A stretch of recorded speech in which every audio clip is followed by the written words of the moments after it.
Bonjour mes bien-aimés et bienvenue pour ce nouveau partage autour de la parole de Dieu. Le thème que nous abordons pour la deuxième semaine consécutive, c'est pourquoi voulez-vous les nettoyer avant? Et je vous ai dit la semaine dernière qu'on parle de venir commoner à Christ.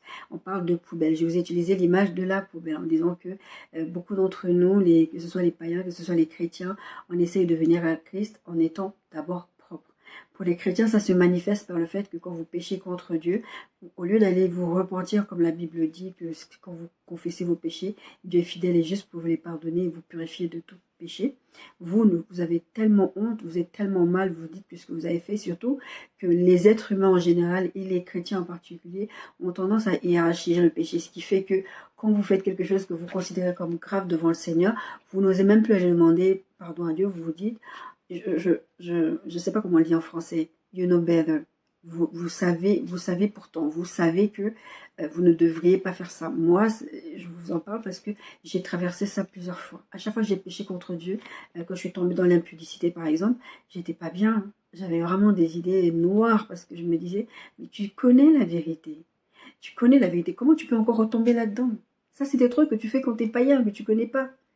Tu peux pas être servante de Dieu, tu peux pas prêcher la parole de Dieu et retomber dans les mêmes travers.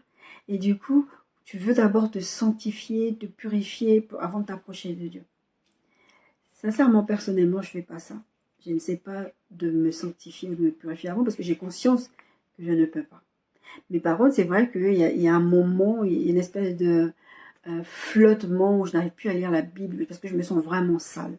Je me sens sale, et j'ai cette voix accusatrice du malin qui me dit, mais toi tu essaies de lire la Bible, tu vas enseigner quoi aux gens, même rien que pour ma propre édification, parce que souvent, c'est quand je lis la Bible pour ma propre édification, d'ailleurs systématiquement, c'est comme ça que ça se passe. Non, pas systématiquement. Des fois, Dieu utilise d'autres méthodes, mais en tout cas, souvent, c'est quand je lis la Bible que le Seigneur me donne un message pour vous apporter, d'accord? Donc, si je ne lis pas la Bible, c'est un peu compliqué. Bon, heureusement, le Saint-Esprit a toujours des moyens de me parler par d'autres moyens, par ce qui se passe. Quand j'écoute un chant ou j'entends un témoignage, le Saint-Esprit va me dire, tu vas partager sur ça. Mais en tout cas, en tant qu'enfant de Dieu, il suffit qu'on ait péché contre Dieu, on a du mal à s'approcher du trône de la grâce, comme la Bible dit, approchez-vous avec assurance du trône de la grâce. La Bible parle aussi du fait de ne pas se priver de la grâce de Dieu. Ne vous privez pas de la grâce de Dieu. Mais on a tendance à faire ça parce qu'on se sent mal, parce qu'on se sent trop sale. Et les païens, c'est quasiment la même chose. C'est vraiment ce côté de, ils ont conscience, on a conscience que Dieu est saint. Intrinsèquement, on a conscience que Dieu est saint.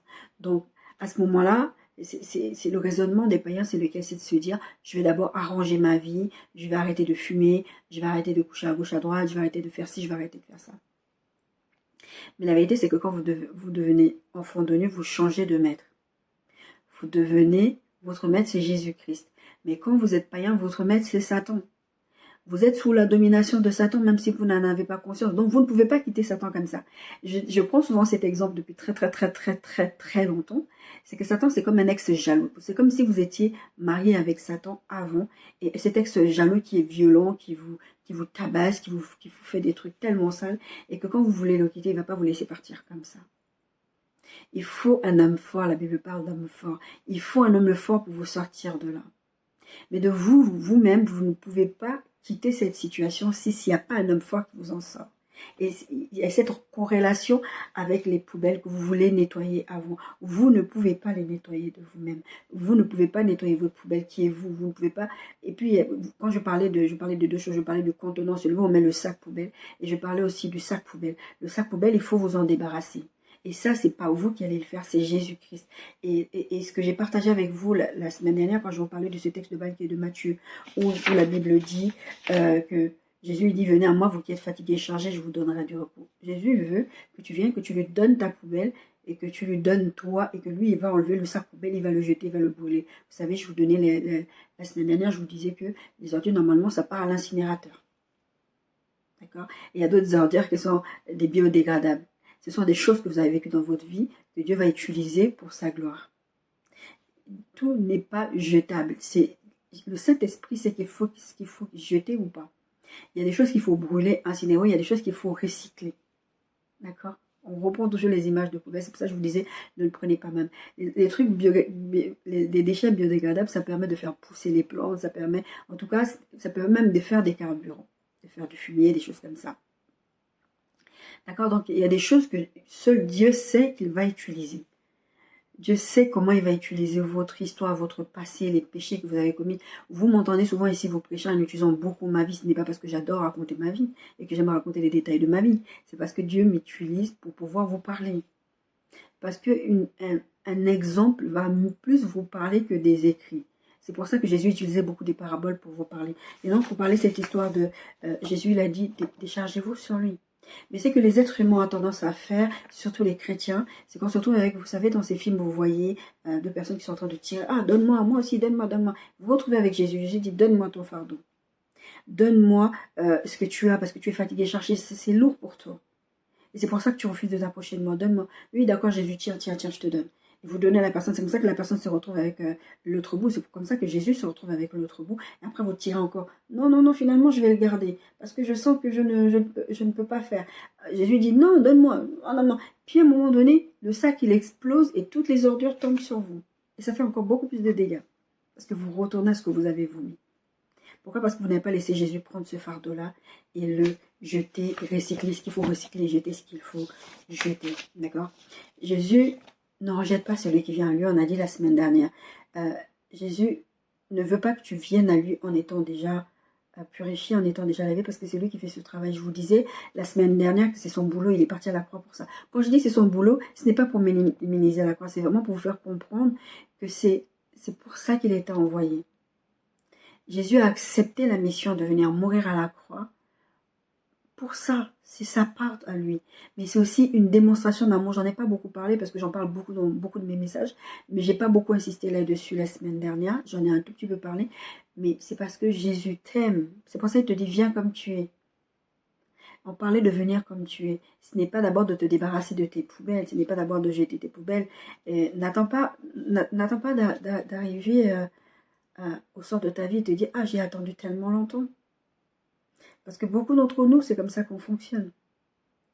Beaucoup de gens font ça et disent, moi je vais d'abord régler ma vie avant de me rapprocher de Dieu parce que je sais que je suis sale. Des fois, il y a des gens qui vont te parler, ils vont te dire, personnellement, si je te raconte ce que j'ai fait dans ma vie, tu peux même pas croire. Moi, personnellement, si je vous raconte des bêtises que j'ai fait dans ma vie, vous n'allez pas me croire. Vous n'allez pas me croire. C'est pas que j'en suis fière. C'est juste que j'étais terrible avant. J'étais terrible. Et si tu as pu faire ce qu'il est en train de faire avec moi, ce que je vous parlais de déchets biodégradables, il peut le faire avec vous. Il peut le faire avec toi, mon bien-aimé. Il peut le faire avec toi, ma bien-aimée. Mais il faut que tu lui donnes cette poubelle-là. Il faut que tu lui dises, je suis une poubelle ambulante. Comme je vous disais la semaine dernière, je suis une poubelle ambulante. Je veux me débarrasser de ça, mais je ne sais pas comment faire. Je suis même attachée à ma poubelle. Je vous disais la semaine dernière que je vous racontais cette histoire où ma poubelle elle sentait mauvais, j'ai retiré, je suis allée la jeter, j'ai retiré le sac poubelle, j'ai déjeté, mais il y avait l'odeur dans ma poubelle. Et le fait de m'être débarrassé du sac poubelle n'empêchait pas que la poubelle continue à sentir parce que, en fait, ce qui avait été dans la poubelle avait coulé à l'intérieur du contenant donc, de la poubelle et du coup, ça sentait mauvais. Il fallait que je nettoie cette poubelle-là. Des fois, en fait, vous voulez la facilité aussi dans votre marche avec Dieu. Vous voulez que Dieu vous pardonne de vos péchés, Dieu vous retire certaines choses, mais Jésus va dire, mais c'est pas comme ça que ça marche. Il faut non seulement jeter ce qui n'est pas bon, mais il faut laver, te purifier. On parlait de ce verset qui dit Psaume 51, 7, qui dit, purifie-moi avec l'hysope et je serai pur, lave-moi et je serai plus blanc que la neige. Mais vous ne pouvez pas le faire, vous. C'est que Jésus-Christ qui l'a payé à la croix, qui l'a fait à la croix. Le tout accompli de Jésus, c'est ça, j'ai déjà fait ça. Ne vous bagarrez pas à vouloir garder votre sac poubelle. Parce que à un moment donné, Jésus, c'est comme vous tirez sur un élastique, vous tirez. À un moment donné, vous lâchez l'élastique, ça va vous taper sur la tête, ça vous fait très très mal. Si vous bagarrez avec Jésus pour essayer de garder votre sac poubelle là, ça va vous exploser à la figure. Je voudrais revenir sur ce petit rêve dont je vous avais parlé. Je vous avais raconté cette histoire de cette histoire de l'ambulancier. Je vais revenir un tout petit peu dessus. Je vous disais que j'avais fait un rêve concernant une personne qui est proche de moi. Et je partais quelque part à l'aéroport, j'allais prendre encore un avion, parce que c'est, comme je le dis souvent, dans beaucoup de mes rêves, c'est ça. Et je demandais à quelqu'un le chemin, la personne me dit, bah, c'est dans 10 minutes, etc. Bon, je vais pour aller prendre à l'aéroport. Je vois que le chemin est vraiment long. Je me dis, c'est bizarre. La personne m'a dit, ça fait 10 minutes de marche. Et je me suis dit, finalement, ça fait pas 10 minutes de marche. Parce que ça faisait plus de 10 minutes que je marchais. Je crois que ça devait même faire 20 minutes, 30 minutes que je marchais. Je me disais, c'est pas possible. Comment la personne peut me dire que ça fait 10 minutes et je marche aussi longtemps? Et j'ai dit, il faut que je trouve un taxi. Et je regarde autour de moi, il n'y a pas de taxi. Donc, à un moment donné, je dis, mais il me faut un taxi, parce que je ne peux plus continuer à marcher. En fait, j'étais fatiguée, tout simplement. Et à un moment donné, je vois un taxi qui arrive, qui fonce comme s'il allait se fracasser contre une barrière de sécurité. Et finalement, il arrive à freiner sans vraiment se manger cette barrière de sécurité-là. Et donc, je me dis, je vais aller demander au taxi de m'accompagner quelque part. Et je constate, en fait, que le taxi a fait un malaise. Il n'est pas bien. J'ai pas le temps de réagir. Je ne sais pas ce qui est en train de se passer. J'ai vraiment pas, dans mon rêve, j'ai vraiment pas le temps de réagir. Et je vois 2 grosses ambulances arriver. Et dans une première ambulance, je vois un chirurgien avec une blouse blanche de chirurgien, etc. Et qui prend le monsieur qui est dans le taxi, qui le met sur le brancard, qui le met dans l'ambulance. Et je vois, en fait, il ouvre la personne, le corps de la personne, il sort tous les organes. En fait, il va sortir le cœur, les intestins, le foie, tout ça, tout ça. Il sort, mais en fait, c'est toujours rattaché à l'intérieur, mais il les pose juste sur les côtés, comme ça, sur la table d'opération. Et en fait, à chaque organe qui sortait de cette personne-là était nécrosé.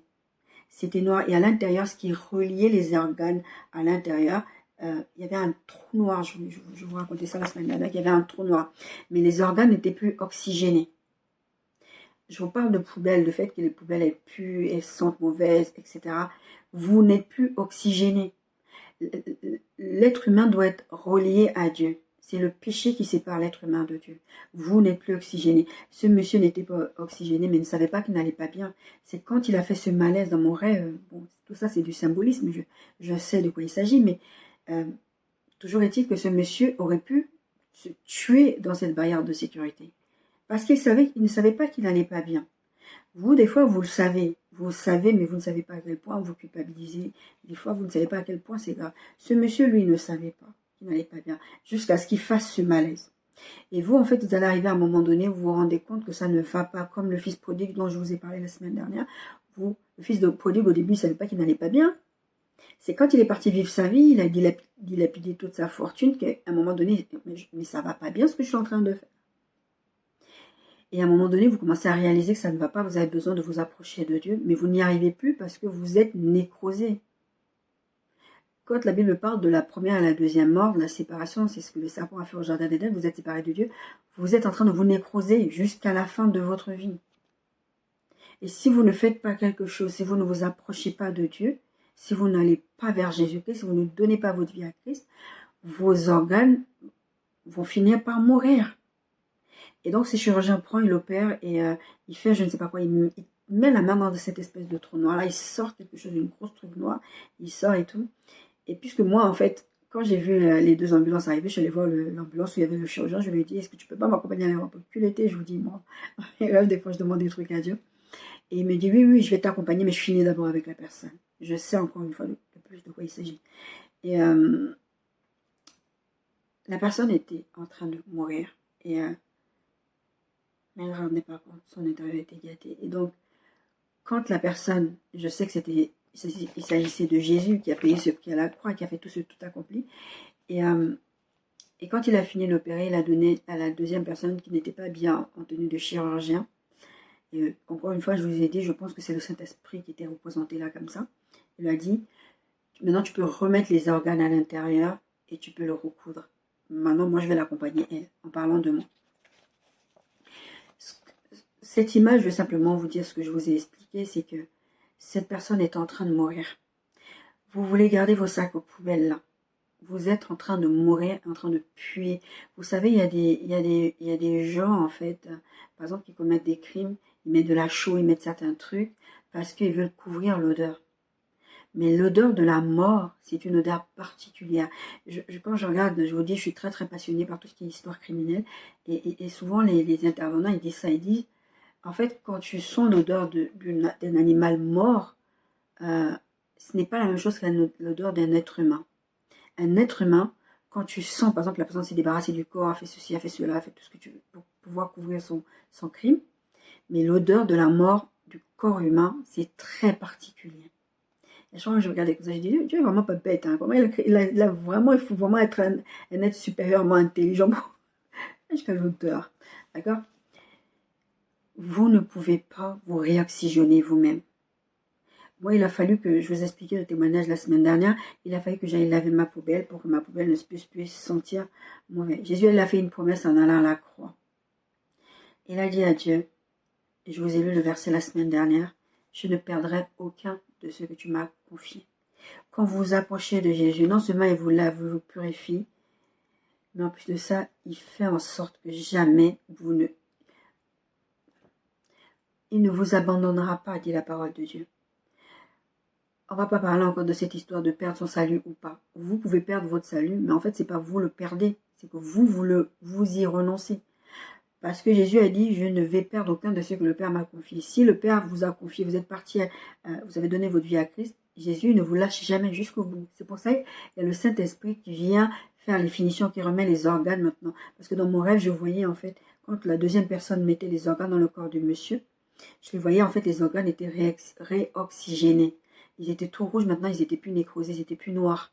Ils étaient tout rouges, il y avait de la vie dedans. Il y a de la vie dedans.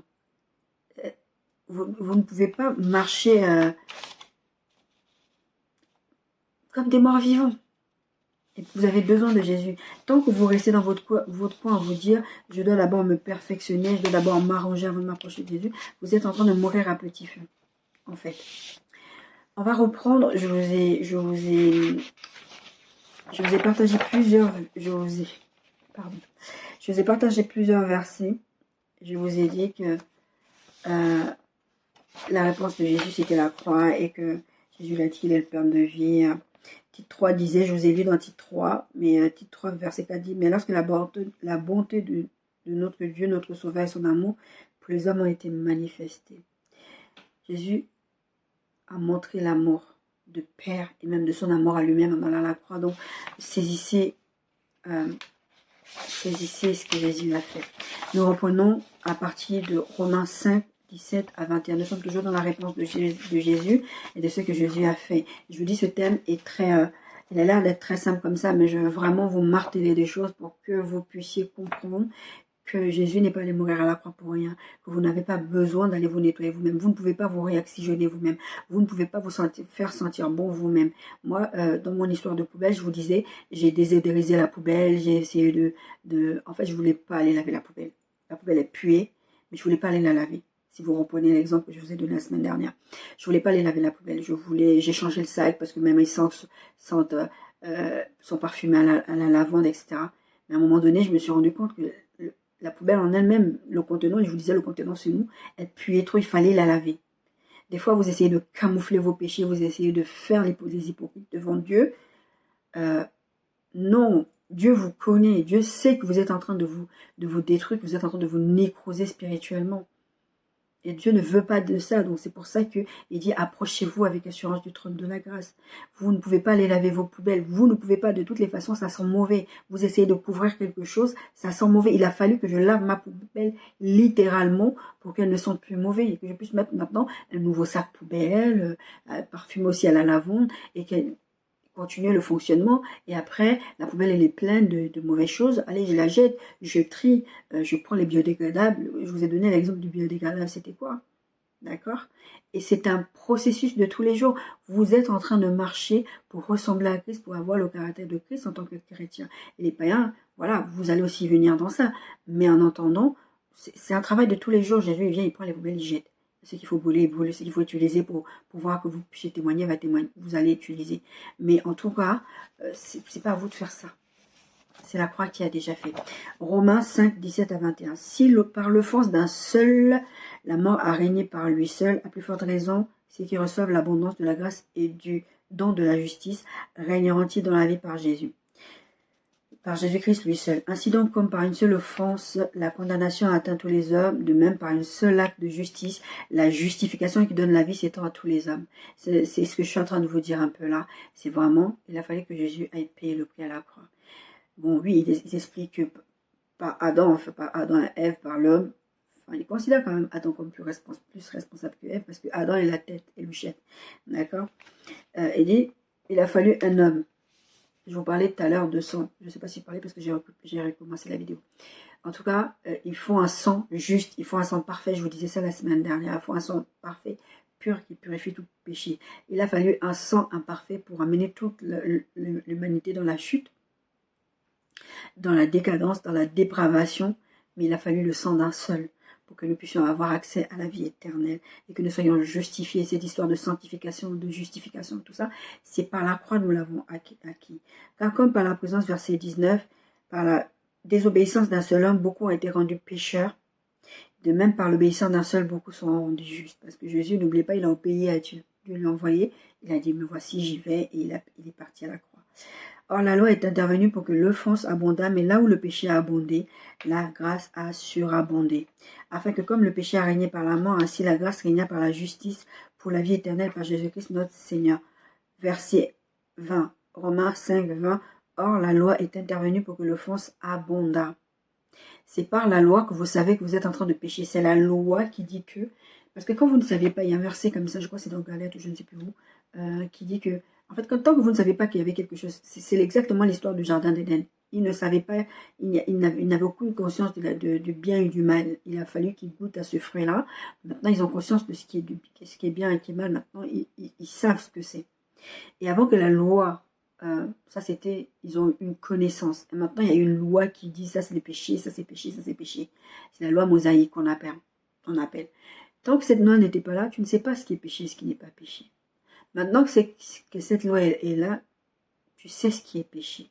Tu sais, mais tu es condamné par cette loi-là. Et du coup, plus tu connais en fait ce qui est mal, plus tu as tendance à faire ce qui est mal. C'est ce que ce texte veut dire. Et si vous voyez cet autre texte, je ne sais plus si c'est quelle référence qui parle justement du fait que, ayant eu connaissance de la loi, comme vous n'avez pas connaissance de la loi, donc vous péchiez, vous ne saviez pas. C'est exactement ça. C'est de dire que maintenant, c'est normal.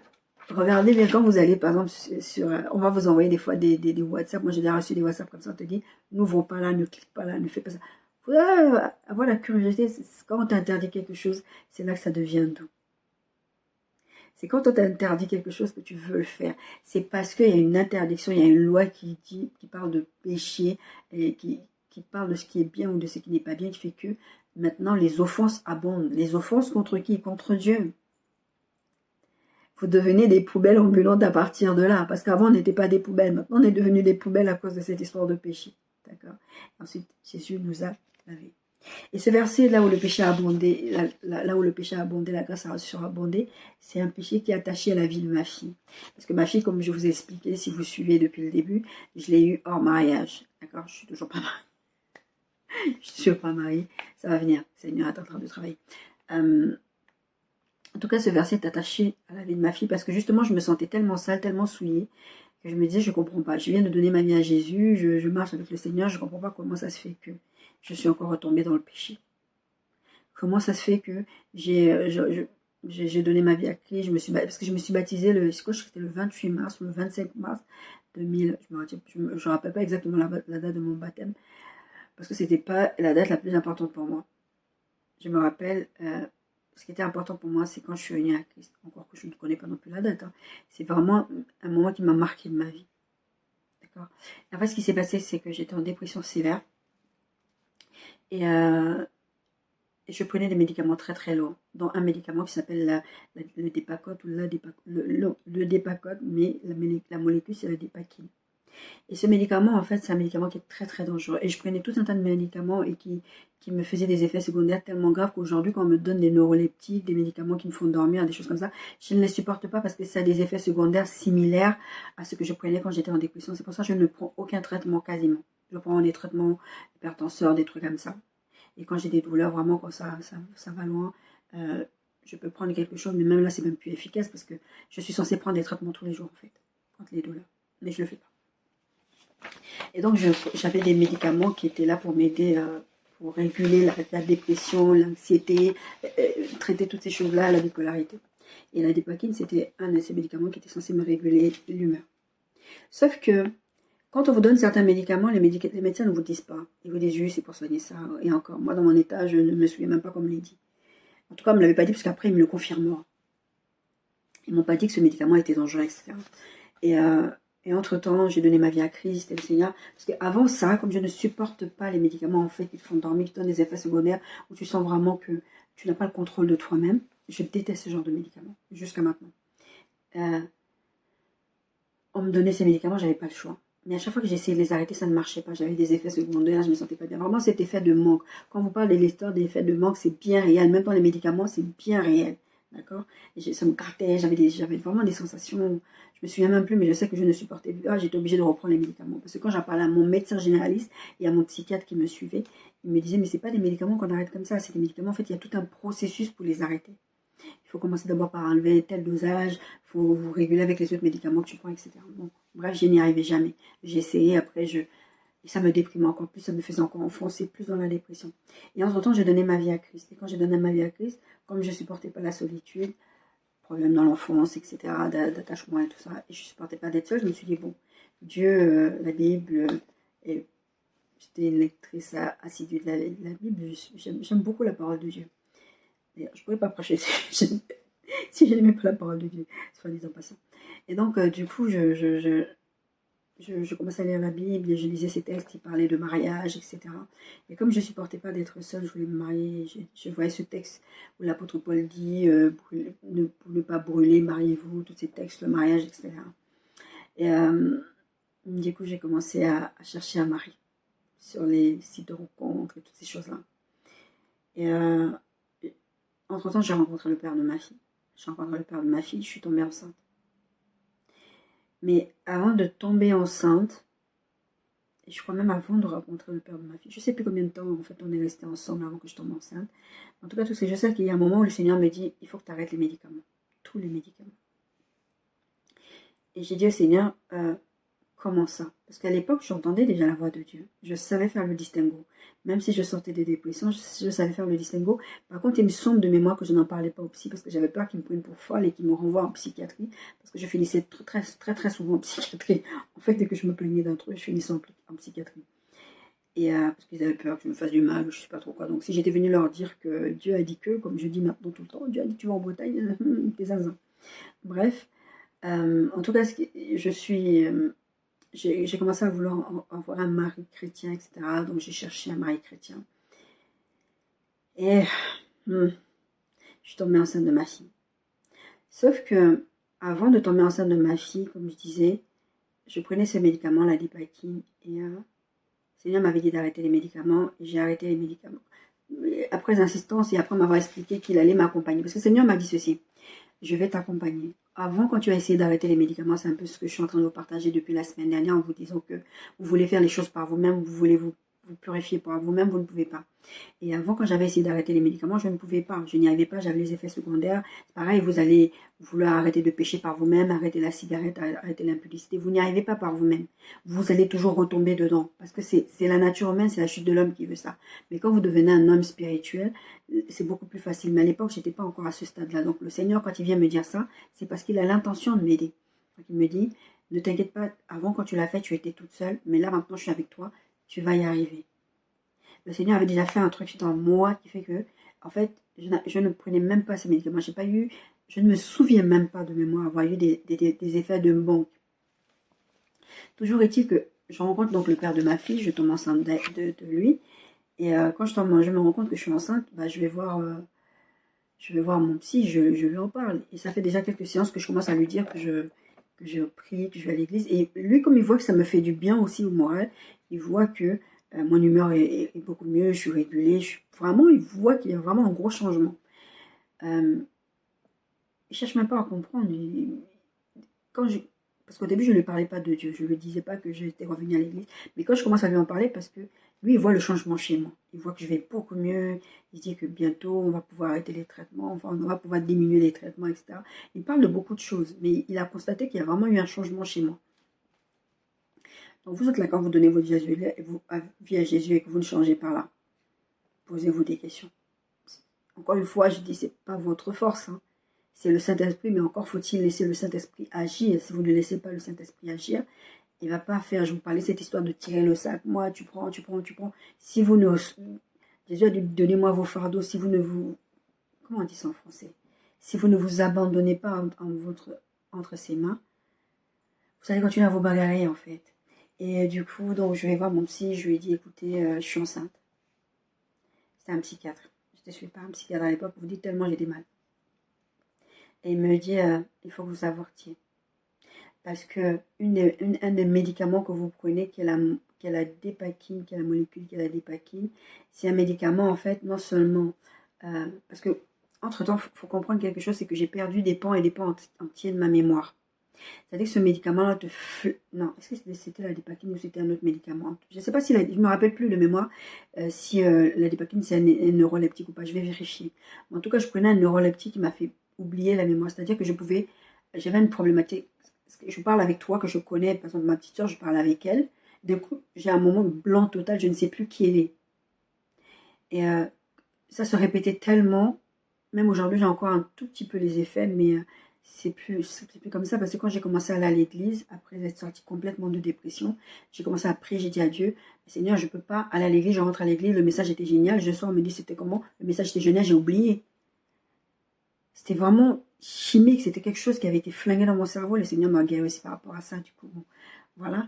Mais pour revenir à notre histoire, et il me dit, en fait, la molécule que vous prenez, la dépakine, en fait, c'est un médicament qui est censé réguler votre humeur parce que. Et que si vous êtes enceinte, vous ne pouvez pas garder ce bébé. Parce que ce bébé va naître soit lourdement handicapé au niveau mental, au niveau du cerveau, tout ça, ça va être lourdement handicapé, ou simplement ce fœtus ne sera pas viable, parce que la dépakine a cet effet-là. Et moi, je me rappelle déjà entre le moment où cette histoire, je ne sais pas si, encore une fois, je me souviens plus de mémoire, si c'était la même molécule qui me faisait perdre la mémoire, que je me rappelais plus si c'est un neuroleptique ou pas. En tout cas, je sais que quand j'avais parlé à ce truc qui me rongeait le cerveau, que je perdais la mémoire, que je ne me rappelais même plus de mon passé, comme par hasard, j'ai oublié des tas de trucs de mon passé, sauf les mauvaises choses qui me sont arrivées, les abus, tout ça là, j'ai pas oublié. Le cerveau est vraiment bizarre. Et j'avais parlé ça avec mon psy a dit, écoutez, pour vous dire qu'ils ne disent pas, elle a dit, écoutez, nous, on a jugé, on a fait les bénéfices-risques. Et nous, on s'est dit, la seule façon de réguler votre humeur, c'était de vous donner ces médicaments-là. Donc oui, c'est en train de détruire vos neurones, parce que c'était littéralement ça, c'est en train de détruire vos neurones, mais mieux vaut détruire en fait vos neurones plutôt que de vous laisser dans la nature aller tenter de mettre fin à vos jours. C'était ça le truc. Et la dépakine, c'était le même délire. J'ai dit, mais vous vous rendez compte j'étais choquée de ces choses qu'on nous donne, qui sont censées nous soigner, mais qui sont en train de nous détruire à petit feu, en fait. Mais non, on doit faire le choix, en fait, de vous soigner. Enfin bref, il me dit, écoutez, je lui dis, moi, je viens de devenir chrétienne, je l'avais déjà expliqué depuis quelques séances, je viens de donner ma vie à Jésus, je ne l'ai pas dit comme ça que je donnais ma vie à Jésus, mais en tout cas, je lui dis, je vais à l'église, je commence à prier, je lis ma Bible et tout ça. Et donc, moi, dans ma foi chrétienne, je ne peux pas avorter. Après, je crois comprendre aussi qu'il était un peu plus ouvert parce que ce monsieur était d'origine juive. Enfin, il était juif. Pas d'origine juive, mais il était juif. Donc, il comprenait un peu en fait, ce que je ressentais, ce que je voulais dire. Il m'a dit, je suis désolée, le médicament que vous prenez, vous ne pouvez pas garder ce bébé.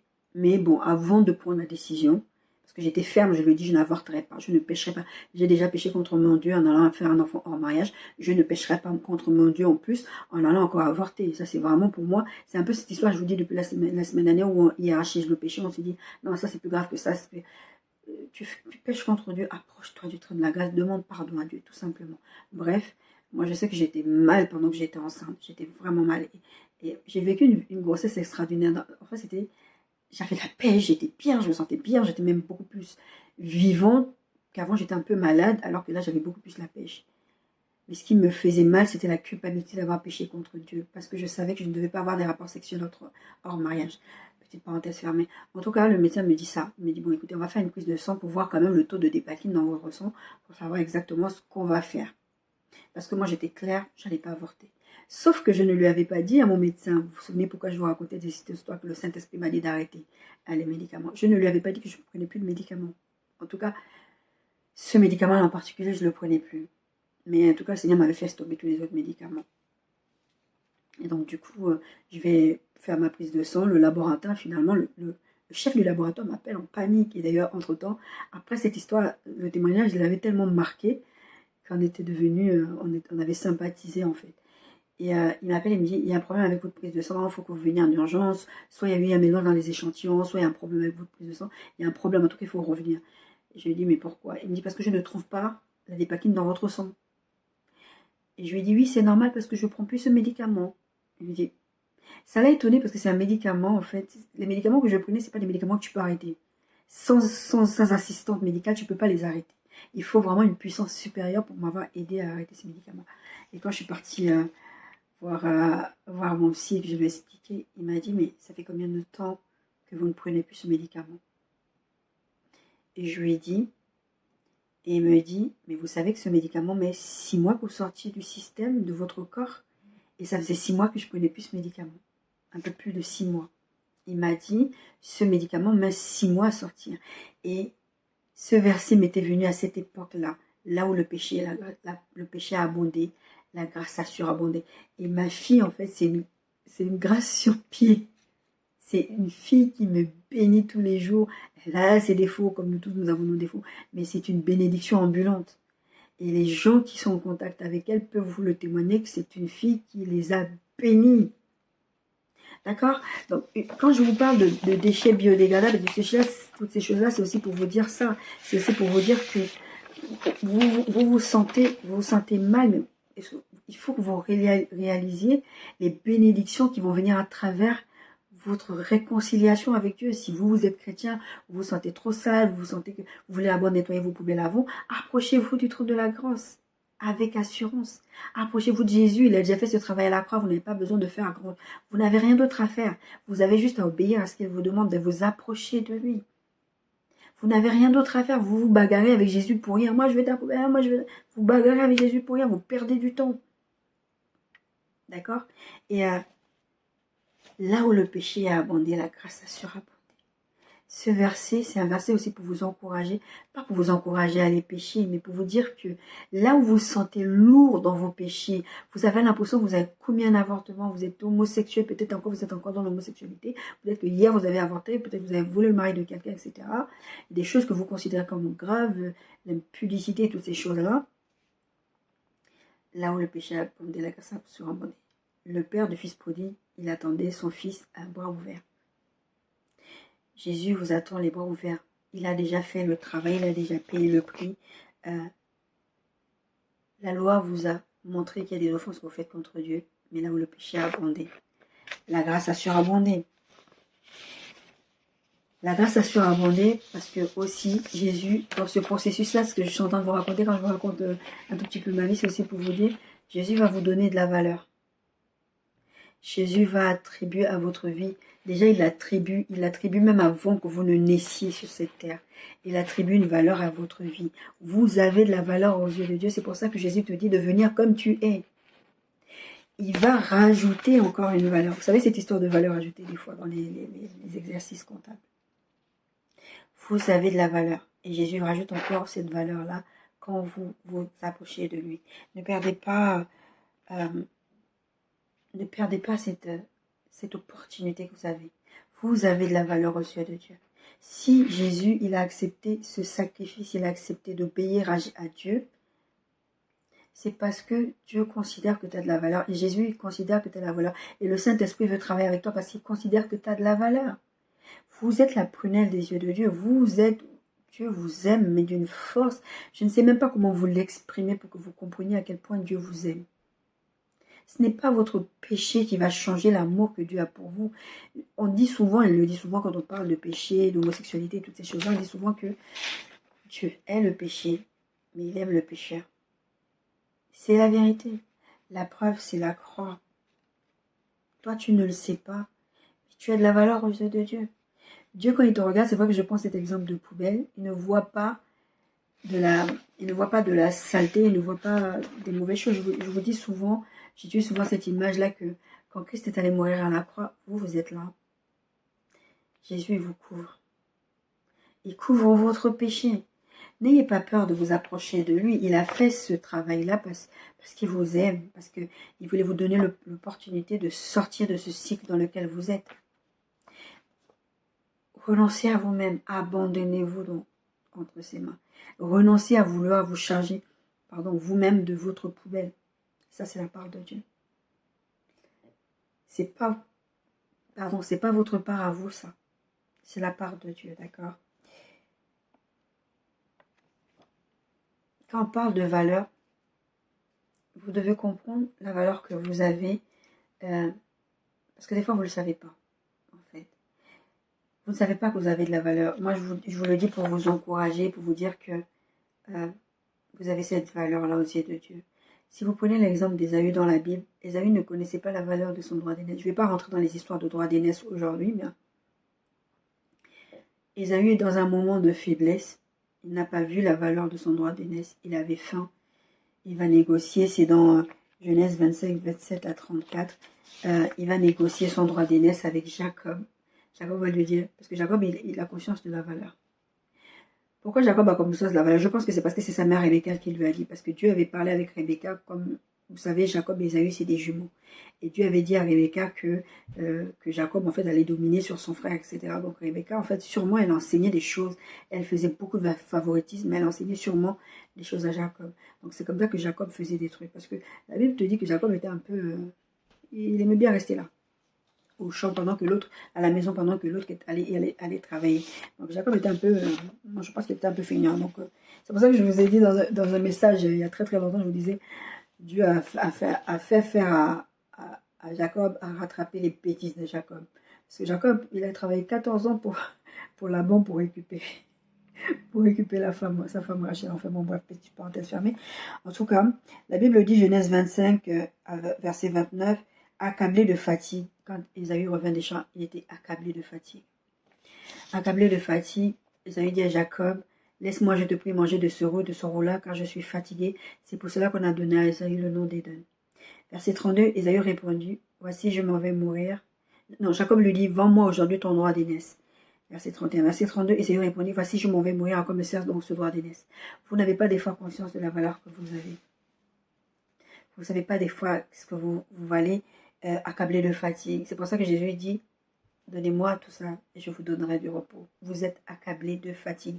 Vous êtes fatigué de commettre encore et encore le même péché. Ma sœur de cœur me disait une fois, c'est pas grave, continue à aller te repentir devant Dieu.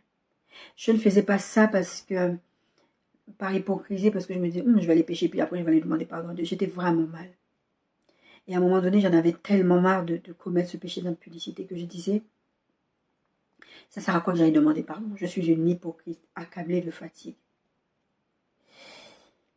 Et là, il va prendre une mauvaise décision. Il va dire, je suis en train de mourir. Ça me sert à quoi ce doigt donné? Je vous n'osez plus vous approcher de Dieu parce que vous ne pensez même plus avoir de la valeur. Et vous allez garder, vous allez tirer avec Jésus, vous allez vous retrouver avec ce sac plein de sordures sur vous parce que vous êtes là, je dirais, et puis le truc explose sur vous. Ou sinon, vous vivez toute votre vie en essayant de trouver comment vous allez vous approcher de Jésus. Et vous arrivez au soir de votre vie, vous n'avez rien fait. Et vous allez vous rendre compte que vous aviez de la valeur aux yeux de Dieu. Parce que n'oubliez pas qu'il va y avoir un jugement. C'est vrai que quand on parle de jugement dernier, qu'il y aura la séparation entre les boucs et tout ça, n'oubliez pas que quand ceux qui vont se retrouver devant Dieu et qui vont aller en enfer, j'espère qu'il n'y aura personne de mon audience à qui ça va arriver. Mais en tout cas, ceux qui vont se retrouver dans cette situation, Dieu va vous montrer combien il vous aime. Et ce sera trop tard. N'attendez pas arriver au soir de votre vie pour réaliser que vous avez de la valeur aux yeux de Dieu. Ésaü a compris sa bêtise, mais après. Mais là, sur le moment, il est fatigué, il a faim. Tout ce qu'il veut, c'est manger. Il n'a même plus conscience de la valeur de ce qu'il possède. Et il la vend comme ça. Vous ne réalisez pas la valeur que vous avez aux yeux de Dieu. Et vous voulez vous vendre plus au fond, vous voulez vivre des vies, mais à un moment donné, vous allez vous rendre compte et vous allez vouloir vous nettoyer. Vous ne pouvez pas. Réalisez que Dieu vous aime. Vous avez de la valeur aux yeux de Dieu. D'accord? Ce que vous vivez, ce par quoi vous passez, les trous par lesquels vous passez, les souffrances par lesquelles vous passez, Dieu vous aime. Là où le péché a abondé, la grâce a surabondé. Encore une fois, ce n'est pas une occasion pour vous dire péché, Dieu, plus vous allez pécher. Parce qu'il y a des gens qui utilisent, il y a des gens qui sont vraiment pervers. Des fois, j'écoute des prédications ici, je dis, mais les gens sont malades. Parce qu'il y a des gens qui utilisent ce verset en disant, plus tu pêches contre Dieu, plus tu as des bénédictions. Donc péchons, faisons l'impudicité, plus on va faire des trucs. Les gens sont pervers. Bref. Verset 34, alors Jacob donna à Ésaü le pain, du potage et des lentilles, et mangea et but, puis se leva et s'en alla. C'est ainsi qu'Ésaü méprisa le droit d'aînesse. C'est ainsi que vous méprisez le don gratuit de Dieu qui est Jésus-Christ à la croix. Vous méprisez son tout accompli à la croix, parce que vous n'en avez pas conscience. Parce que vous voulez garder vos poubelles, vous voulez les nettoyer vous-même. Dieu lui connaît ta valeur. Dieu lui connaît ta valeur. Il sait à quel point il peut t'utiliser. Je vous parlais de déchets biodégradables. Il sait ce qu'il y a à l'intérieur de toi. Il sait juste qu'il faut que tu passes par la croix. Il sait pourquoi il vous a créé. Vous n'êtes pas inutile. Je vous ramène encore à cette histoire de déchets biodégradables. Vous n'êtes pas inutile pour Dieu. Vous servez à quelque chose. Il y a des choses que Dieu va enlever de vous. Il va les jeter, incinérer, brûler. Il va oublier. Mais il y a des choses que Dieu va utiliser. Vous êtes utile pour Dieu. Dieu vous a fait venir sur cette terre avec un but. On en a déjà parlé. Vous ne servez pas à rien. Ne vous dites pas que vous ne servez à rien. Ce n'est pas vrai. Si vous êtes vivant, si Dieu a soufflé la vie en vous, parce que vous ne pouvez pas venir sur cette terre si Dieu ne vous a pas désiré. Dieu vous a désiré. Un jour, le Seigneur m'a dit ça, il m'a dit, je t'ai désiré. Parce que j'étais convaincue que puisque mes parents ne m'avaient pas désiré, puisque j'étais une erreur de la nature, puisque, je servais à rien. Et un jour, le Seigneur m'a dit, mais quelles que soient les conditions de ta naissance, je t'ai désiré. Donc oui, c'est vrai que c'est difficile de dire à quelqu'un qui a été abusé sexuellement ou des choses comme ça, ou que les parents sont décédés, ou qui vit avec des choses difficiles. D'entendre Dieu te dire qu'il t'a désiré, c'est quelque chose de difficile. Moi, j'ai vécu des choses compliquées dans ma vie, et sincèrement, quand le Seigneur m'a dit ça, je n'arrivais pas à comprendre comment il pouvait m'avoir désiré. Et c'était une période de ma vie où j'ai découvert ce livre Motivé par l'essentiel. Je crois que c'est de Rick Warren. Et ce livre, je l'ai acheté à plusieurs reprises parce qu'à chaque fois, je le prêtais à quelqu'un, la personne ne me le rendait jamais. Donc, je l'achetais, je le gardais, je le relisais, je le redonnais à quelqu'un. Finalement, je l'ai racheté, je ne l'ai plus jamais reprêté. Parce qu'il n'y a pas eu l'occasion, tout simplement. En tout cas, Dieu sait que vous avez de la valeur. Vous n'êtes pas sur cette terre par hasard.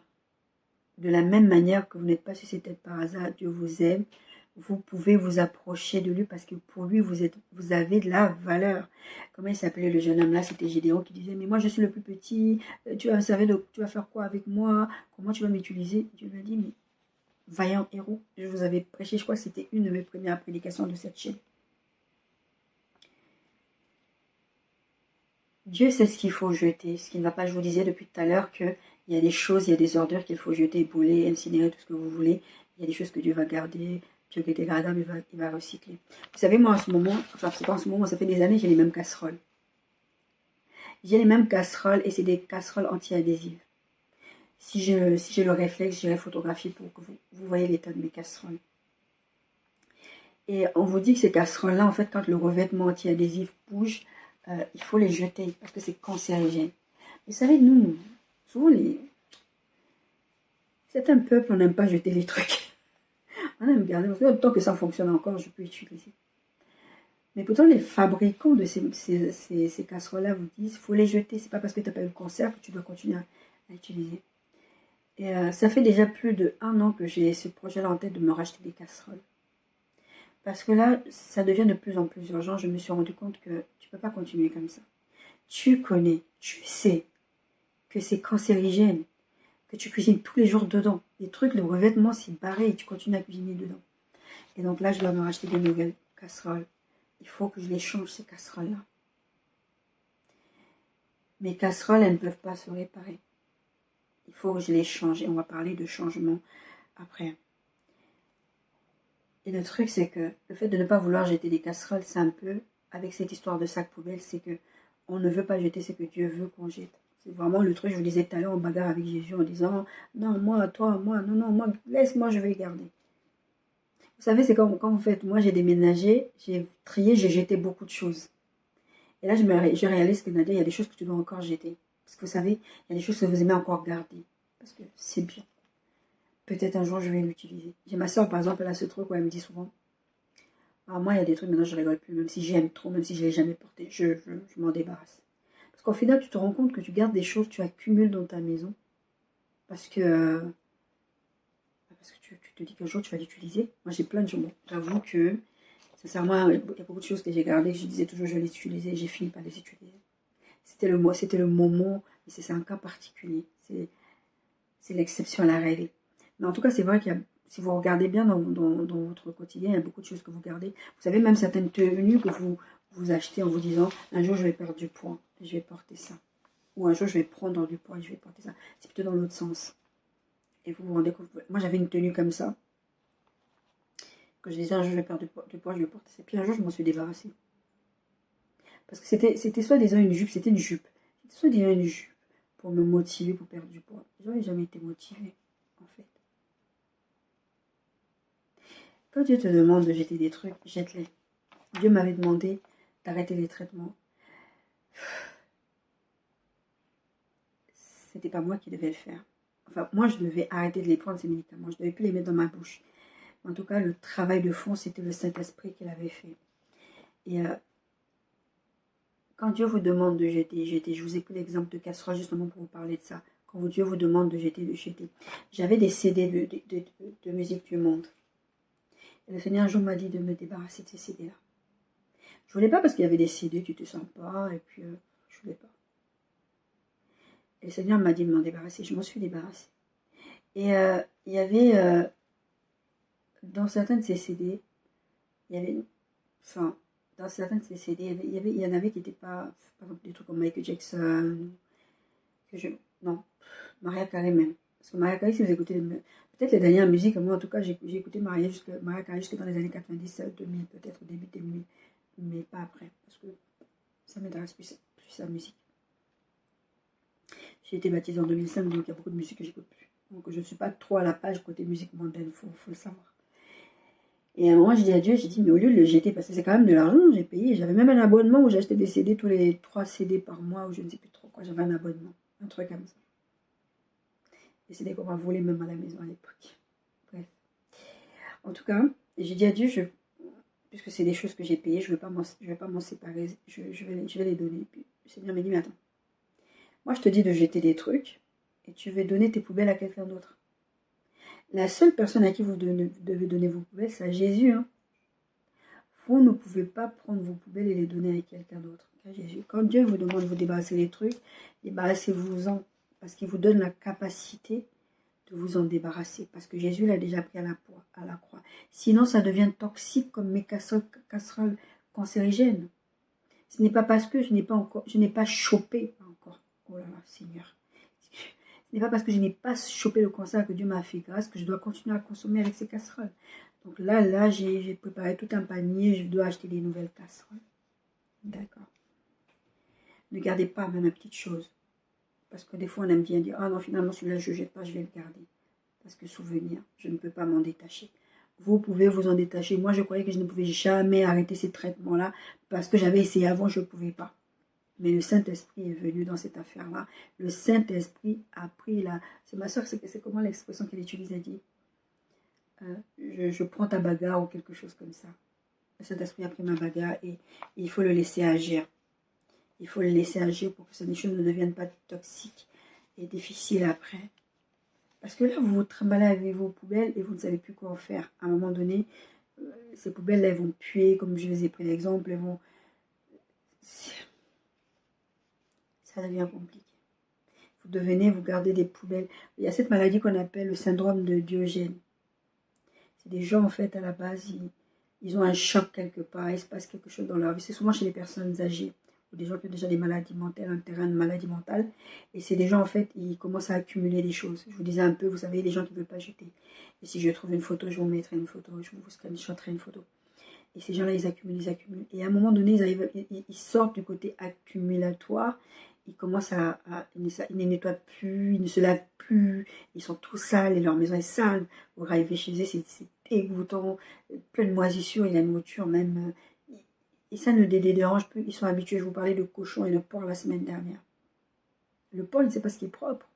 Tu peux lui mettre un petit nez, le parfumer, il retourne dans la boue. À force de vouloir garder vos sacs poubelles avec vous, vous allez développer un syndrome de Diogène spirituel, l'accumulation de choses parce que vous ne voulez pas donner à Jésus, c'est pourquoi il est parti mourir à la croix. Vous ne voulez pas lui donner, vous ne voulez pas le laisser travailler pour vous et laisser le Saint-Esprit venir, laisser Jésus venir réoxygéner ce qui est en train de mourir, ce qui est nécrosé, et laisser le Saint-Esprit venir faire les choses au quotidien pour vous aider à continuer à rester oxygéné. Et vous souffrez de ce syndrome de Diogène spirituel parce que vous voulez d'abord laver vos poubelles avant, vous voulez d'abord, ah non, moi je ne peux pas, mais vous savez que vous ne pouvez pas laver vos poubelles. C'est ça le syndrome de Diogène. Vous ne pouvez plus nettoyer. À un moment donné, vous ne pouvez plus nettoyer. Il faut faire venir des nettoyeurs professionnels pour venir faire ça. Et il y a des gens qui font ça. Je trouve ça extraordinaire. Je tombe souvent sur des vidéos comme ça et je trouve ça extraordinaire. Mais pourquoi? Parce qu'à un moment donné, vous n'avez pas voulu déposer ce que Jésus vous a dit de déposer à ses pieds. Et il va prendre ce fardeau-là, il va trier ce qu'il faut trier, il va jeter ce qu'il faut jeter. Parce que ces gens qui souffrent de syndrome de Diogène, on ne jette pas tout ce qui est dans leur maison. On nettoie ce qu'il faut nettoyer. Je vous parlais de nettoyer la poubelle la dernière fois. On jette beaucoup de choses. Et quand je vous parle de sac poubelle, on jette beaucoup de choses. Mais on garde les biodégradables parce que ça peut être utile pour autre chose. Et les gens qui ont le syndrome de Diogène, comme je vous disais, on ne jette pas tout. Donc Dieu ne va pas tout prendre, tout ce que vous êtes, tout ce que vous avez vécu, vous passez, toutes ces choses-là et jeter. Il va jeter ce qui va être toxique et cancérigène pour vous, spirituellement parlant. Vous comprenez l'analogie. D'accord? Il faut laisser le Saint-Esprit agir. Et il y a aussi cette autre partie où vous voulez déposer vos poubelles. On a parlé du fait que nous, on ne veut pas lâcher nos prises avec nos poubelles. Mais il y a aussi cette autre partie où c'est les autres, en fait, c'est le regard des autres qui vous empêche d'aller vers Jésus. Parce qu'ils déposent un poids trop vite, trop fort sur vous. Ils vous disent que votre péché est trop lourd. Il suffit qu'ils sachent que vous avez avorté, vous avez été homosexuel, que vous êtes toujours homosexuel. Quand je dis que vous êtes toujours homosexuel depuis la semaine dernière, je vous dis ça, c'est pas vous dire que vous allez rester toujours homosexuel. Encore une fois, c'est le travail de Jésus-Christ, c'est le travail du Saint-Esprit. Ces derniers jours, je ne sais pas pourquoi, depuis la semaine dernière, TikTok ne fait que me suggérer des vidéos de personnes qui sont devenues chrétiennes et qui sont détransitionnées. Par exemple, quelqu'un qui était trans femme, par exemple, c'était quelqu'un qui est né fille en fait, et qui a décidé de devenir un homme, a tout fait, les hormones, tout ça. Et puis maintenant, elle a donné sa vie à Christ et cette personne, et maintenant elle redevient homme, et vice-versa côté femme. Je tombe souvent sur des vidéos comme ça, et ça m'impressionne. Donc, vous étiez quelque chose avant, et les gens ne veulent pas que... Enfin, les gens vous connaissent d'une certaine façon. Les gens veulent garder ce regard-là sur vous. Ils veulent vous laisser là-dedans. Jésus, il disait à ces pharisiens hypocrites, il disait, mais vous n'avez même pas été capable de faire les exigences, je vous parlais de sacrificateur tout à l'heure, et vous voulez que ce soit les autres. Et je crois que les apôtres aussi le disaient, ou c'est peut-être même les apôtres qui l'ont dit, je ne sais plus lequel a dit ça. Vous voulez absolument que les autres soient parfaits. Alors que la plupart des gens, c'est pour ça que Jésus les appelait race de vipères, Jean-Baptiste aussi, mais vous êtes des races de vipères, parce que c'est des hypocrites. Il les appelait tombeaux blanchis, parce qu'à l'extérieur, vous voulez donner l'impression de la piété, alors qu'à l'intérieur, vous êtes sales. Et vous voulez dire que les autres sont sales, les autres qui veulent venir être sauvés, c'est Jésus qui parlait de ça. Les autres qui veulent venir être sauvés, qui veulent marcher avec moi, qui veulent s'approcher de Dieu, vous voulez les en empêcher, parce que vous voulez leur donner de faire des rituels et toutes ces choses-là. Et parfois, c'est ça, le regard des autres vous empêche d'aller déposer les poubelles. Nicodème, la nuit, il fait quoi Nicodème? Il s'approche de Jésus la nuit parce qu'il avait peur du regard des gens. Il se cache sur un arbre. Et Jésus passait par là. Jésus savait qu'il était sur le sycomore. Jésus l'a vu, Nicodème, descends, je vais venir chez toi. Le regard des autres, des fois, vous empêche d'aller vers Dieu. Moi, j'ai grandi dans un foyer tellement toxique que je ne voulais même plus m'approcher de Dieu. Et le salut est individuel. Ça, c'est ma mère m'a appris ça, malgré toute sa toxicité. Le salut est individuel. Il y a des bonnes choses que ma mère m'a enseignées que j'ai gardées jusqu'à maintenant. Je ne lui en veux d'ailleurs pas, je prie pour elle. D'accord? Le salut est individuel, donc. Le regard des autres, même si vous arrivez devant un jour le jugement devant Dieu, parce que vous avez voulu garder au soir de votre vie vos sacs poubelles, vous n'avez pas osé, vous avez reculé, c'est temps vous de vous approcher de Dieu. Vous avez reculé, et puis à un moment donné, vous avez dit, oh, il faut quand même que je m'approche de Dieu. Dieu ne va pas dire, ah, bah, c'est dommage parce que quelqu'un t'a empêché de déposer ce sac poubelle, ce sera pour votre peuple. D'accord. Marc 2, 15 à 17. Comme Jésus était à table dans la maison, beaucoup de publicains et de gens de mauvaise vie se mirent aussi à table avec lui et avec ses disciples, car ils étaient nombreux et l'avaient suivi. Les scribes et les pharisiens le voyant manger avec les publicains et les gens de mauvaise vie dirent à ses disciples, pourquoi mange-t-il et boit-il avec les publicains et les gens de mauvaise vie? Ce que Jésus ayant entendu, il leur dit, ce ne sont pas ceux qui se portent bien qui ont besoin de médecins, mais les malades. Je ne suis pas venu appeler les justes, mais les pécheurs. Jésus mangeait avec les gens de mauvaise vie parce qu'il savait que c'était eux qui avaient plus besoin de lui que n'importe qui. Jésus sait dans ta situation, et c'est ça que j'étais en train de vous partager aussi à l'instant, que tu as plus que jamais besoin de lui.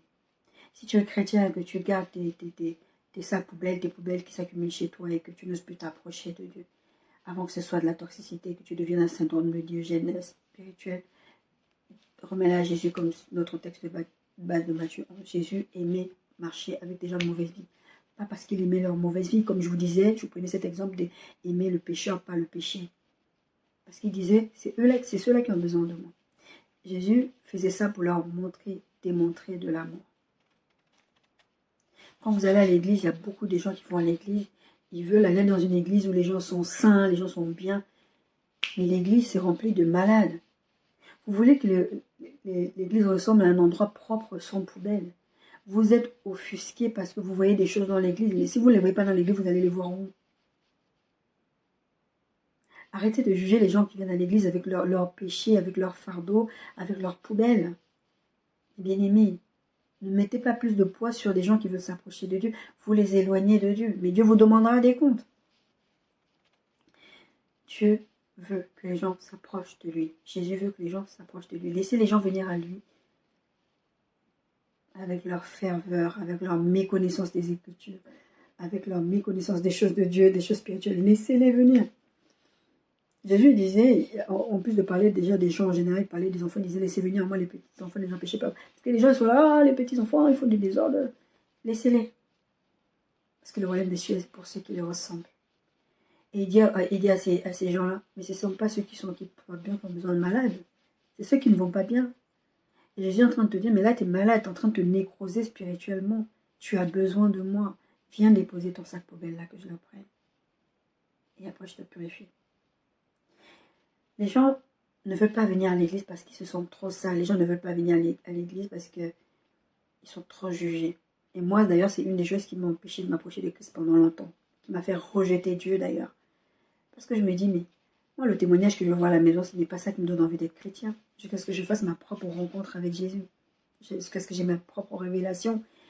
Et que je me rende compte que, en fait, c'est, comme disait ma mère, le salut est individuel.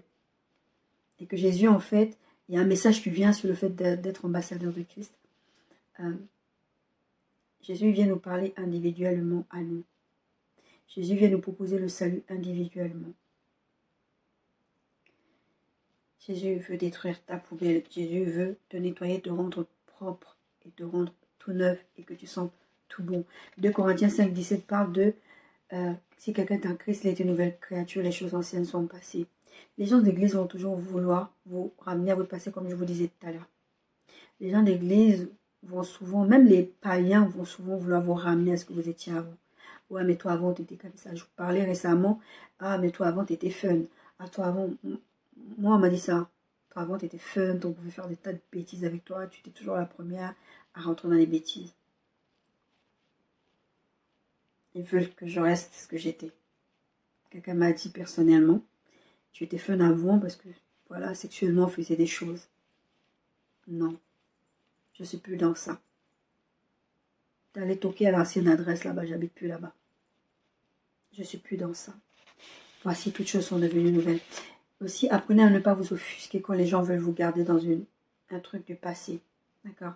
Une fois que vous avez donné vos poubelles à Jésus là, ne vous dites plus que ah, tel me dit que j'étais comme ça dans le passé, ça me fait mal parce qu'on veut encore. Non, les choses anciennes sont passées. Il y a des gens qui vont toujours garder cette image de vous dans le passé, qui seront nostalgiques de vous. Mais vous n'êtes plus à cette adresse-là.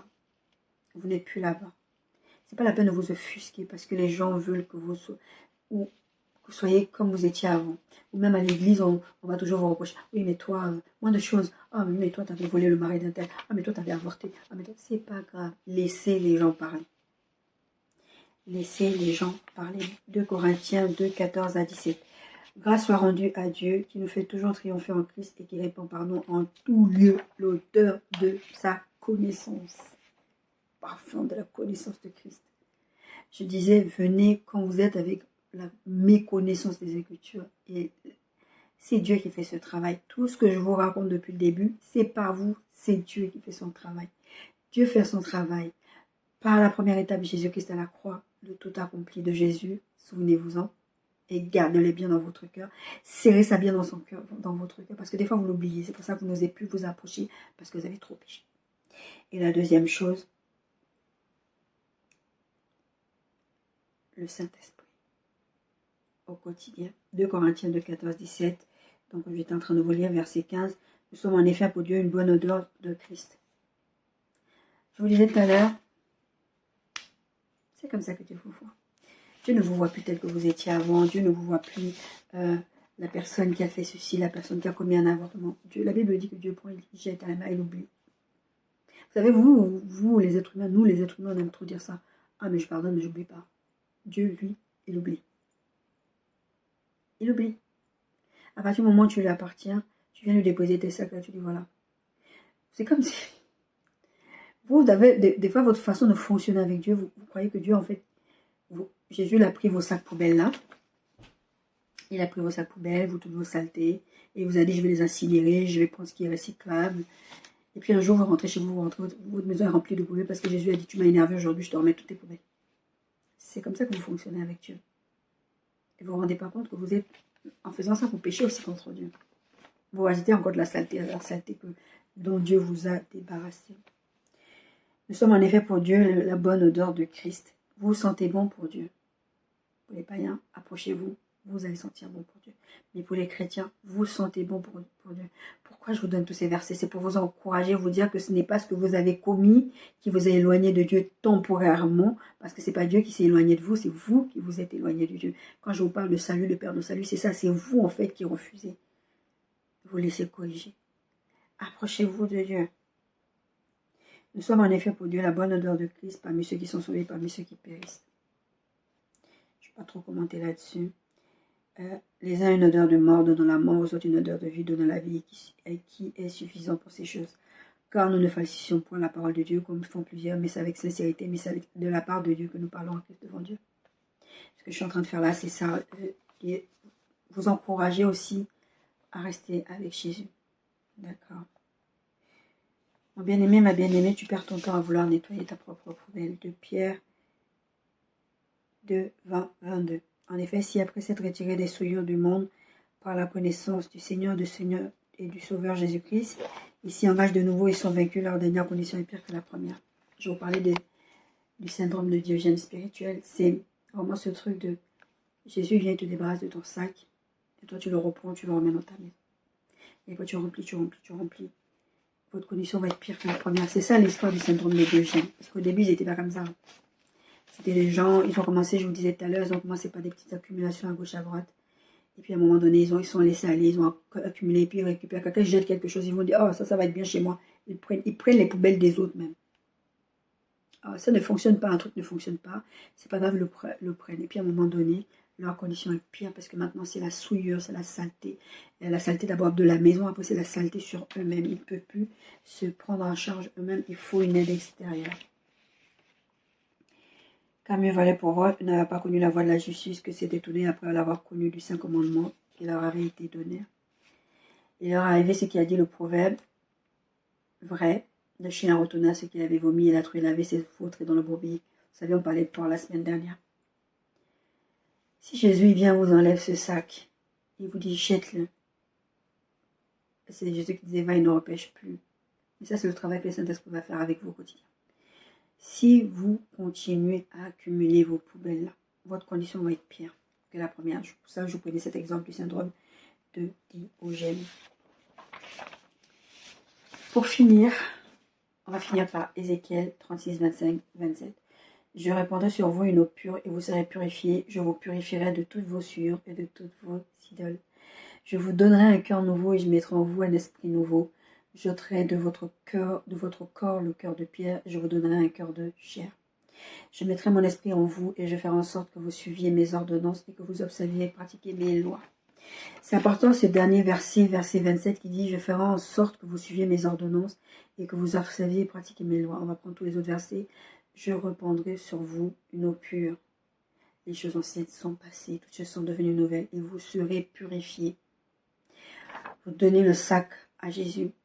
Il prend, il jette ça, il détruit, il incinère et il vous rend pur. Il vous purifiera de toutes vos souillures. Il n'a pas dit de cette souillure-là, il laisse de côté. Il a dit de toutes vos souillures et de toutes vos idoles. Il vous donne un cœur nouveau, un cœur de chair. Un cœur de chair, c'est un cœur qui est malléable, un cœur enseignable, un cœur qui est prêt à écouter ce que le Saint-Esprit va dire. C'est pour ça que je vous parle du Saint-Esprit, c'est une collaboration au quotidien. Je ferai en sorte, pourquoi il va vous donner un esprit, son esprit. Pourquoi il va vous mettre son esprit? La Bible dit, verset 27, je mettrai mon esprit en vous et je ferai en sorte que vous suiviez mes ordonnances et que vous observiez et pratiquiez mes lois. Jésus disait, sans moi, vous ne pouvez rien faire. Ça veut dire, sans le Saint-Esprit au quotidien, on ne peut pas suivre les ordonnances de Jésus, ni observer et pratiquer ses lois pour qu'on ne puisse plus être des poubelles ambulantes, des saletés, qu'on n'accumule pas des saletés. Et bien aimé, j'ai dit beaucoup de choses, mais vous devez retenir quelque chose d'important, c'est que Dieu vous aime. Dieu a payé un prix élevé pour que vous puissiez être sauvés, et son amour s'est manifesté par la croix. Il dit, donne-moi ta poubelle, ne la nettoie pas, ça ne sert à rien, tu es en train de perdre, du temps de ta vie. Et je vous disais tout à l'heure, vous allez arriver au soir de votre vie, vous allez faire le bilan. Peut-être même vous allez quitter cette terre sans être même réconcilié avec Dieu, ou même en tant qu'enfant de Dieu, vous avez été sauvé à un moment donné, mais vous avez tellement gardé des trucs, et vous allez passer aussi à côté, parce qu'il ne faut pas oublier qu'il y a le côté, pas seulement salut, côté bénédiction aussi. Vous passez à côté de certaines bénédictions parce que vous vous sentez tellement sale que vous n'osez même plus aller demander des choses à Dieu parce que vous ne le méritez pas, d'après vous. Je vous connais l'exemple de la semaine dernière de la dame qui n'osait même pas demander un mari à Dieu parce qu'elle piquait les maris des autres et elle pensait qu'elle ne méritait même plus la grâce de Dieu. Ne perdez pas du temps, ne perdez pas un jour de plus. Les jours vous repoussez. Demain ne vous appartient pas. Je dis ça souvent aux gens, je dis, demain ne vous appartient pas. Quand je parle de salut, quand je parle de vraiment, venez à Christ tel que vous êtes, j'en parle très régulièrement à des personnes bien ciblées dans mon entourage, je leur dis, mais la vie ne t'appartient pas. Ta vie peut partir comme ça en un clin d'œil. Et n'attends pas qu'à un moment donné, ce soit trop tard. D'ailleurs, c'est même pas t'attends pas, c'est que quand ce sera trop tard, c'est ça trop tard. On ne peut pas être changé soi-même. C'est Jésus qui fait ce travail-là. Vous savez, mon frère me disait une fois, je crois que je vous en ai parlé récemment, mon frère me disait, mais qu'est-ce qui te dit que quand tu vas te marier, tu vas épouser quelqu'un qui va être bien et que ton mariage va durer? Et je lui disais parce que c'est le Saint-Esprit qui va faire ce travail. Moi, je crois profondément, et c'est très biblique, l'être humain ne peut pas se changer tout seul. L'être humain est sale, il ne peut pas changer tout seul. Je vous parle de poubelle depuis le début. L'être humain ne peut pas changer tout seul. Et quand je parle de ça aux gens, les gens ont tendance à me dire, ouais, mais les êtres humains, des fois, il y a des gens qui sont méchants. Tu vois, si telle personne est méchante, elle restera toujours méchante. Je dis non, je ne crois pas cela. C'est vrai que quand tu tombes sur ce genre de personnages qui font du mal, qui font des mauvaises choses, tu te dis, cette personne est mauvaise, tout ce que tu veux. Mais moi, je crois que quand Dieu met ça même quelque part, c'est pour ça qu'on prie, c'est pour ça qu'on exhorte, et c'est pour ça qu'on prêche, pour bâtir la foi des gens. Et c'est pour ça que je fais ça. Pour vous approcher plus près du cœur de Dieu. Parce que je crois profondément que quand Dieu, vous laissez Dieu, c'est même pas quand Dieu fait, c'est quand vous laissez Dieu agir par le Saint-Esprit, quand vous déposez vos poubelles auprès de Jésus, vous laissez le Saint-Esprit vous conduire au quotidien. N'importe quel être humain, le pire même des pédophiles, le pire, il peut changer. Et ça, c'est si vous laissez Jésus travailler, si vous laissez le Saint-Esprit faire sa part dans votre vie. Vous avez besoin d'oxygéner vos organes tous les jours. Vous savez, l'exemple que je vous ai pris tout à l'heure dans le rêve. Vous avez besoin de réoxygéner vos organes, spirituellement parlant. Si vous ne le faites pas, vous allez mourir. Vous allez vous nécroser, vous allez mourir. C'est ça la nécrose, c'est le manque d'oxygène. Les organes ne sont plus oxygénés. Mais bien aimés, Dieu vous aime. Dieu vous laisse cette parole aujourd'hui pour vous dire, viens à moi tel que tu es. Tu n'as pas besoin de faire un changement avant. Parce que lui, le Saint-Esprit, on a lu ce dernier verset dans Ézéchiel, il dit, lui, il va te donner un esprit nouveau, il va te purifier, il va te parce qu'il va mettre un esprit nouveau en toi. Cet esprit va te permettre d'obéir à ses commandements. C'est cet esprit qui va te dire, là tu prends la mauvaise direction, là, ça c'est de la saleté, tu ne te rends pas compte. D'accord? Et vous avez besoin de vous attacher à Dieu chaque jour que Dieu fait et de ne pas laisser les gens vous juger par rapport à votre passé, vous empêcher de vous approcher de Dieu. Laissez tout ça de côté. Approchez-vous avec assurance du trône de la grâce. Ne vous privez pas de la grâce de Dieu. Soyez bénis.